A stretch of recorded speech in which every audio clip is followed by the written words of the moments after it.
Pampa and twenty kitchen থেকে সবাইকে স্বাগত। তোমরা গরমে সবাই কেমন আছো? আমি তো একদম পুরো নাজেহাল অবস্থা আমার। তার মধ্যে আজকে দুপুরবেলা রান্না, প্রতিদিন সকালবেলা রান্না করি, আজকে দুপুরে রান্না করছি। তা আজকে রান্না করব কি, একটা ভেন্ডি কুমড়ো দিয়ে একটা চচ্চড়ি মতন করেছি, আর করব রুই মাছের পাতলা ঝোল।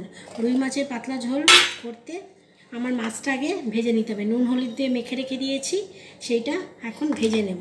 আর তার সঙ্গে এবার পাতলা ঝোলটা কী দিয়ে করব।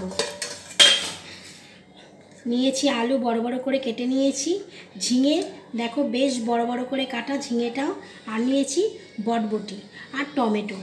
এই দিয়ে করব একটা পাতলা বড় করে ঝোল, কারণ এখনকার দিনে মানে এই সময় পেঁয়াজ রসুনের খাবার একদম ভালো লাগছে না, ওই জন্য রুই মাছের একটা পাতলা ঝোল আর একটা চচ্চড়ি এই দিয়ে আজকে ভাত খাবো।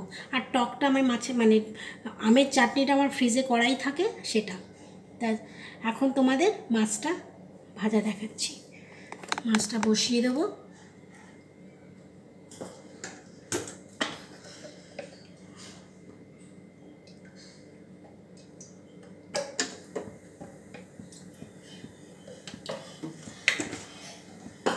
তেলটা গরম হতে হতে তোমাদের সঙ্গে একটু গল্প করা যাক। বলো সবাই কেমন আছো গরমে? সবাই কিন্তু প্রচণ্ড জল খাবে, কিন্তু এখন কিন্তু ওআরএসের জলটা কিন্তু খুব দরকার খাওয়া আমাদের সবার, বাচ্চা থেকে বুড়ো সবারই ওআরএসটা খাওয়া দরকার। যাদের বাড়িতে ওআরএস নেই বা ওআরএস পাচ্ছ না, অনেক সময় অনেক দোকানে ওআরএস পাওয়াও যাচ্ছে না, ওষুধের দোকানে, মানে এত লোকের চাহিদা হয়ে গেছে। প্লেন নুন আর চিনির জল করে খাও। তার সঙ্গে যারা লেবু খেতে পারো লেবু খাও, যারা লেবু খেতে পারো না দরকার নেই লেবু খাওয়ার, লেবু খেলে আবার অ্যাসিডও হয়ে যায় অনেক সময়, তাই জন্য লেবু খাবার দরকার নেই। একটা পাতলা নুন, মানে অল্প একটু নুন দাও, আর তার সঙ্গে 1 চামচ চিনি দিয়ে তোমার একটা শরবত তৈরি করো, পাতলা করে শরবত তৈরি করো জল দিয়ে করে, ওটা খেয়ে নাও। এতে দেখবে শরীরে যে ডিহাইড্রেশনটা হচ্ছে এটাও কমবে, বারবার আমাদের টয়লেটও এই গরমে খুব কম হচ্ছে, সেটাও হবে। বাচ্চাদের তো খুবই দরকার, আমি তোমার মেয়েকে প্রায় খাওয়াচ্ছি এই জিনিসটা, নুন আর চিনির জল। তা তোমাদের এই মেসেজটা দেওয়ার দরকার ছিল। আর প্রচণ্ড গরম, কিন্তু রাস্তাঘাটে খুব দরকার না পড়লে কিন্তু একদমই বেরোবে না। যাদের দরকার বেরোতেই হবে তারাই বেরাও, নাহলে বেরোবে না। বাচ্চাদের তো একদমই বের করবে না এই গরমে, দুপুরের গরমে। সবাই ভালো থেকো, সুস্থ থেকো। আর এবার আমি মাছের ঝোলটা রান্না শুরু করছি। তেলটা গরম হয়ে গেছে,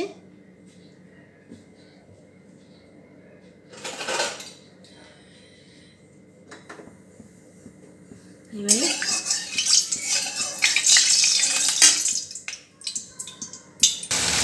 মাছটা পরে একটা একটা করে ছেড়ে দেবো।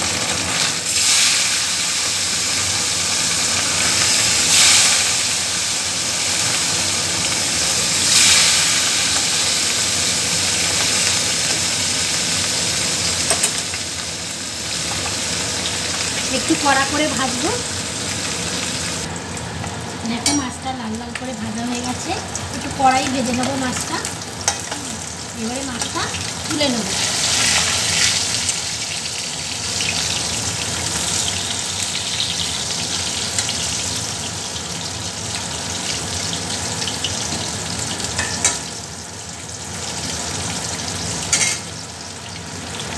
মাছটা এবার তুলে নিচ্ছি। লাল লাল করে দেখো, লাল লাল করে ভাজা হয়ে গেছে।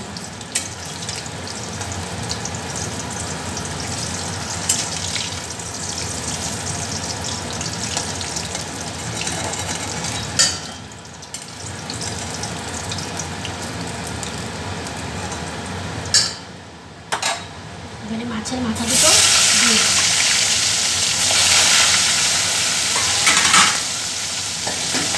দিয়ে মাছের মাথাটাও লাল করে ভেজে নেব।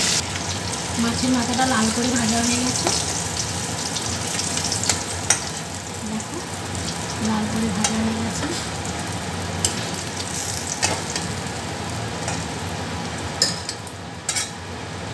এবারে আমি একটু বড় বড় করে আলুগুলো কাটা, এবারে আমি একটু ভেজে নেবো লাল লাল করে।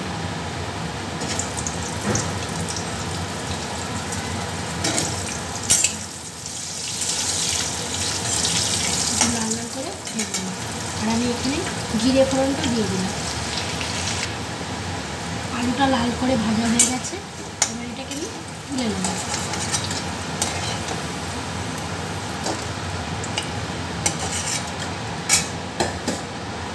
এবারে লঙ্কা, কাঁচা লঙ্কা, পাকা লঙ্কা একটু ফোড়ন দিয়ে দিলাম, দিয়ে নুন, হলুদ, জিরে গুঁড়ো আর আদা একটু জলে ভিজিয়ে রেখেছিলাম সেই মশলাটা দিয়ে দিলাম, দিয়ে এবারে ভালো করে একটু নাড়িয়ে দিলাম, তেজপাতাটা দিয়ে দিলাম।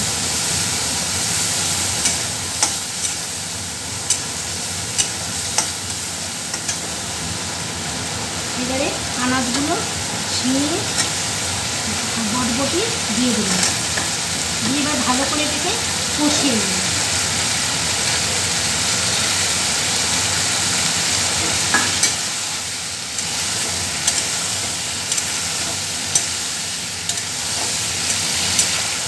এটাকে খুব ভালো করে কষিয়ে নেব।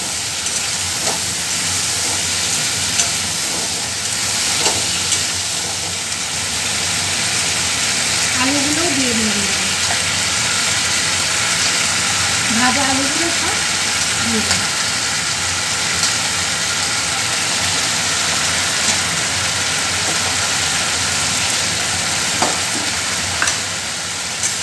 এটাকে ভালো করে কষিয়ে নেব।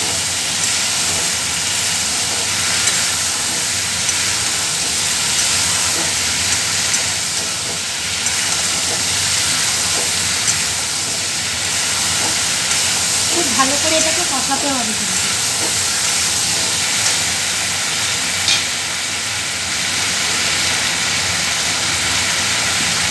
মশলা ধোয়া বাটির জলটাও দিয়ে দিলাম।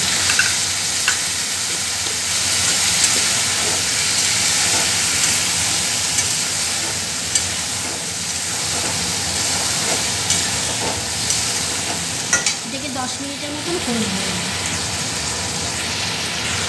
কষানোটা একদম হয়ে গেছে, দেখো আনাজগুলো পুরো মজে গেছে।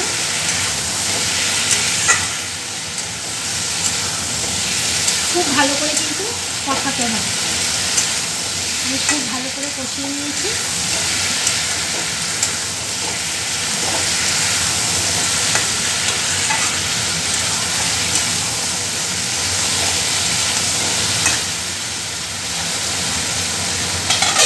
এবারে গরম জলটা আমি ঢেলে দেবো।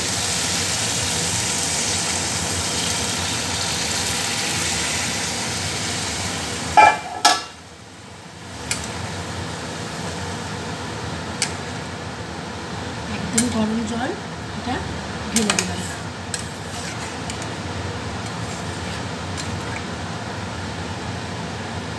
এবারে এটাকে একটু ফুটতে দেবো। এবারে ঝোলটা দেখো টকবক করে ফুটছে।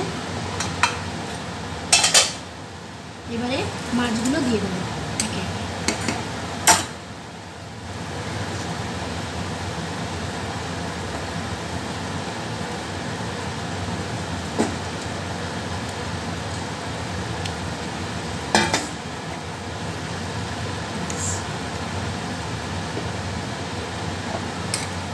এবারে এটাকে একটু 5-10 মিনিট ফোটাবো।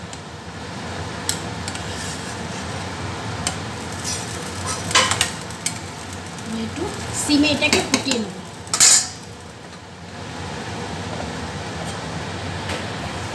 দেখো বন্ধুরা, ঝোলটা টকবক করে ফুটছে। আমি এবার এর উপর একটুখানি বেসন বলছি ময়দা একটুখানি ছড়িয়ে দিচ্ছি, যাতে ঝোলের ঘনত্বটা খুব তাড়াতাড়ি চলে আসে।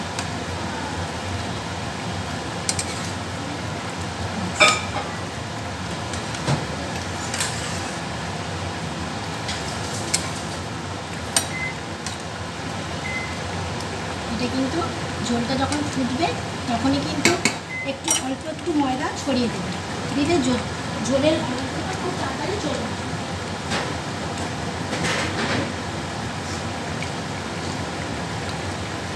এটা কিন্তু একটা টিপস ছিল তোমাদের জন্য।